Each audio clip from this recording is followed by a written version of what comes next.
देवकी नंदन कृष्ण गीता पाठेन तुष्यति यथा न दानै धर्मेण यज्ञ तीर्थ व्रतादिभिः।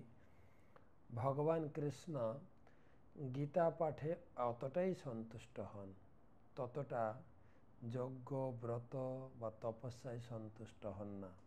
আজকের গীতা পাঠ অষ্টম অধ্যায় দ্বিতীয় শ্লোক।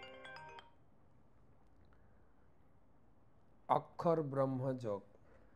অধিযজ্ঞ কথম কোত্র দেহস্মিন মধুসূদন প্রয়াণ কালে চ কথম জ্ঞেয়সি নিয়ত আত্মভি।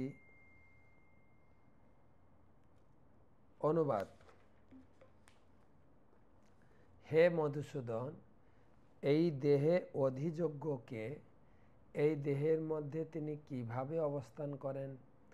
মৃত্যুকালে জিতেন্দ্রিয় ব্যক্তিরা কিভাবে তাকে জানতে পারেন? 1 নম্বর এবং 2 নম্বর শ্লোকে অর্জুনের সব মিলে 6 প্রকার প্রশ্ন বা 8টা প্রশ্ন বলা যেতে পারে। প্রথম হচ্ছে ব্রহ্ম কি, অধ্যাত্ম কি, কর্ম কি, অধিভূত কি, অধিদৈব কি, অধিযজ্ঞ কি। অধিযজ্ঞের উপরে 3টা প্রশ্ন। অধিযজ্ঞ কে, অধিযজ্ঞ কোথায় অবস্থান করেন দেহের মধ্যে, মৃত্যুর সময় তাকে কি করে জানা যায়।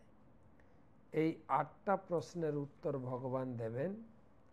ব্রহ্ম মানে হচ্ছে আত্মা, অধ্যাত্ম ব্রহ্মের স্বভাব, কর্ম হচ্ছে কোন কর্ম আমাদের করা উচিত, আর অধিযজ্ঞ ভগবান স্বয়ং। অধিযজ্ঞ মানে পরমাত্মা। ভগবান স্বয়ং আমাদের শরীরের কোথায় থাকেন, হৃদয়ে না মস্তকে না উদরে, কোথায় অবস্থান করে। আর মৃত্যুর সময় তাকে কি করে জানতে পারবো? মৃত্যুর সময় ভগবানকে চিন্তা করে শেষ নিঃশ্বাস ত্যাগ করতে পারলেই আমাদের ভক্তি সাধনার সার্থক। ভক্তি সাধনায় সিদ্ধি লাভ করব যদি মৃত্যুর সময় ভগবানকে স্মরণ করে মৃত্যুবরণ করি।